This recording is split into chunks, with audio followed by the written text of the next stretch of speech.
전시입니까? 차관부터. 김천시 아닙니다. 총장. 예, 정전 상태에 있습니다. 준전시입니까? 자, 다시 차관 전시입니까? 전시 아닙니다. 총장. 예, 아닙니다. 준전시입니까? 준전시 아닙니다. 총장.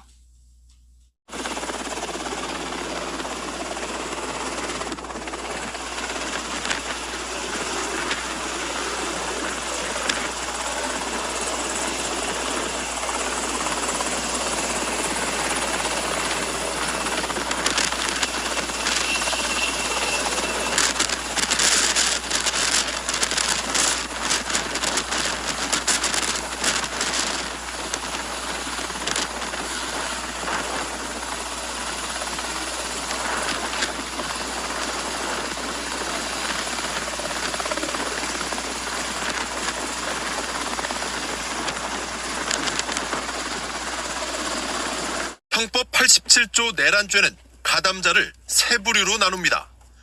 첫 번째는 우두머리, 두 번째는 모의에 참여 또는 지휘하거나 그 밖의 중요한 임무에 종사한 중간 지휘자, 마지막으로 다른 사람의 행동을 따르거나 단순히 관여한 실행 행위자 등입니다. 우선 이번 비상계엄 사태의 우두머리격은 선포 당사자인 윤석열 대통령입니다. 검찰이 내란죄 수사를 하게 될 경우 윤 대통령은 계엄군 투입을 지시해 헌법기관인 국회와 중앙선거관리위원회를 마비시키려 했다는 혐의를 받을 수 있습니다. 계엄을 실질적으로 지휘한 것으로 지목된 김용현 전 국방장관도 함께 내란 혐의 적용을 받을 수 있습니다.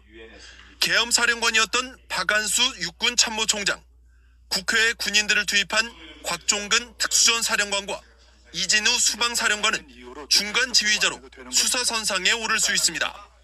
실제 국회에 총을 들고 들어온 병력 역시 수사 대상이 될 수 있습니다.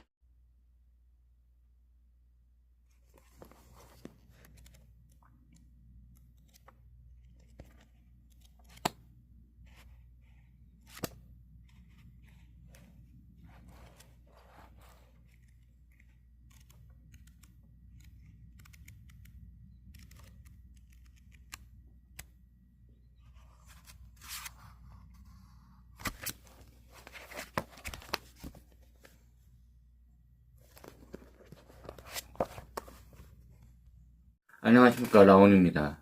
오늘은 한나 아렌트의 예루살렘의 아이히만 읽기라는 책을 소개하고자 합니다. 적은 분량의 책이지만 세계 2차 대전을 겪으며 유대인으로서 겪었던 고통과 이를 통하여 정치라는 행위가 인간에게 있어 어떤 의미로 다루어져야 하며 그 와중에 전범인 아히만의 재판을 통하여 인간 존재에 대한 고찰은 단지 정해진 윤리와 행동의 결과만이 아닌 변수로도 인간에게 영향을 줄 수 있다고 주장합니다. 또 그녀의 관심은 전체를 위하여 개인의 희생을 강요하였던 전체주의를 향하고 있습니다. 그녀는 철학으로 시작하였으나 철학자이기보다는 정치 사상가로 불리기를 원하였다고 합니다. 대학을 들어가며 하이데거라는 거장의 철학자와의 만남으로 학문적 사제 시간만이 아닌 나중에 하이데거의 정부라는 소리를 들을 만큼 정신적, 학문적 교류와 애정을 나누게 되죠. 당시 유행하던 서양의 철학사조는 서리 현상학과 형이상학으로 인간 존재의 의미에 대한 새로운 관점이 시대적 화두로 떠오르고 있었던 시기였다고 합니다. 이때 하이데거는 그녀의 지적 욕구를 채워주었기에 애정과 학문적 유대가 더욱 단단해지는 계기가 되었죠. 1961년 아렌트는 더 뉴요커의 개공 기자로 예루살렘에서 열린 아돌프 아이히만의 재판을 참관하여 기사로 내보내게 됩니다. 인간의 활동에서 생각함과 말함의 중요성을 확인하는 시간이었고 절대 악이나 선천적인 악인에 대한 답을 찾고자 했던 시간이었죠. 결론은 누구나 악인이 될 수 있다는 악의 평범성이라는 개념으로 자신의 사유를 요약합니다.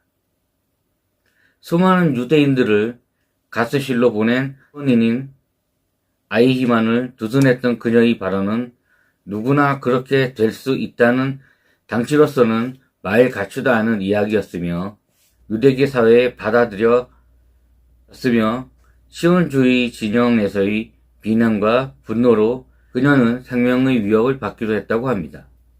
하지만 훗날의 평가는 그녀의 이런 위험한 사유를 정치 사상사에 있어 중요한 용기 있는 발걸음으로 받아들여지게 되었으며 상당한 시간이 지난 지금도 회자되고 있다는 사실만으로도 그것을 증명하고 있다고 저는 생각합니다. 당시에는 전쟁도 있었으나 전체주의, 공산당, 공포정치에 대한 혁명 등 사회가 이데올로기적으로도 말 그대로 혼돈의 시기였기에 그 시대를 살아가는 이는 누구나 아렌트처럼 제대로 사는 인간의 존재의 의미와 행복을 그 어떠한 역사적 시기보다도 치열하게 고민하거나 포기하는 시대였다는 것을 우리는 인지하여야 합니다. 또 그녀는 정치의 궁극의 목표는 자유라고 주장하며 자유의 실현과 정치 체제의 대립을 기반으로 하여 모두가 제대로 살아갈 수 있다는 확신을 가지게 되었던 시기이기도 합니다. 아이 희만은 패전 후 신분을 속이고 아르헨티나로 탈출하여 숨어 살다가 우리의 국정원에 해당하는 이스라엘의 모사드에 의하여 현지에서 납치되어 예루살렘에서 재판을 받게 되었던 것입니다. 그녀는 유대인을 객관적으로 보며 정체성을 유지하며 인류 전체를 관통하는 객관적이며 명확한 사유와 태도를 유지하기 위하여 노력하였다고 합니다. 이 재판의 요지는 생각함에 대한 문제가 가장 차지하며 기존의 도덕성의 문제도 다시금 생각하게 하는 시발점이 되었죠. 악함은 본래 악하게 행동하거나 욕구라는 것의 결핍 혹은 부재가 가져오는 두려움으로 정의되었으나 아이 희만의 법정에서의 모습은 아렌트가 보기에는 생각함, 판단, 말함의 무능력이 인간을 악으로 이끌며 그러기에 누구나 마음속에 아이 희만이 존재한다는 진부한 도덕적 악인에 대한 의미를 새로운 시각에서 접근하게 되었던 것입니다. 아렌트는 여기서 이런 의미를 갖게 됩니다. 첫째, 자신의 출세와 성취욕에 도취된 아이 희만이 둘째, 자신의 범죄에 대한 명령에 대하여 당한 것이라도 판단하는 능력이 없었으며 그 책임은 누구에게 위임하였는가? 셋째, 자신의 의견을 표현할 때 일반적 단어를 선택하지 못하고 상투적인 관청 용어만을 나열하는 것으로 자신의 의사를 온전히 표현하는 것이 가능한가였습니다. 개인적으로 두 번째 의문에 관하여 드는 생각은 군인이라는 직업은 상명하복이 존재하는 집단이므로 명령이 떨어지면 무조건 실행하여야 하는 것이 규정상 당연한 일이지만 그 명령이 부당하다면 포할 권리나 제거해 달라고 요청할 수 있는 기회가 당시에는 존재하지 않았겠으나 패전 후 사형이 두려워 신분을 속이고 살다가 납치되어서도 자신의 악행이 정당하다고 유리상자 속에서 무한반복하는 그의 논리가 정당하기 위해서는 패전 후 신분을 속이고 도망간 것은 앞뒤가 안 맞는 이야기이며 군인으로서 앞뒤가 맞지 않는다는 생각이 들었습니다. 전쟁 중 군인이 자신의 임무를 아무 거부 없이 행하는 것이 윤리적으로 정당하지 못하더라도 자신의 신념과 확신으로 행하여졌다면 비록 패배하였다고 하여도 패배를 인정하고 그 소용을 받아들이는 것이 참된 군인의 모습이라고 저는 생각합니다. 평범한 한 인간이 자신의 윤리적 책임감 없이 시키는 대로 일의 개인적 성취감을 위하여 수많은 일들을 해결한 것이 전 아직도 이해가 가지 않습니다. 하지만 그의 입장에서는 그것은 언제나 정당한 일이었으며 그가 주장하듯 신 앞에서는 유죄지만 법 앞에서는 무죄라는 그의 논리는 더욱 저를 혼란스럽게 만들었습니다.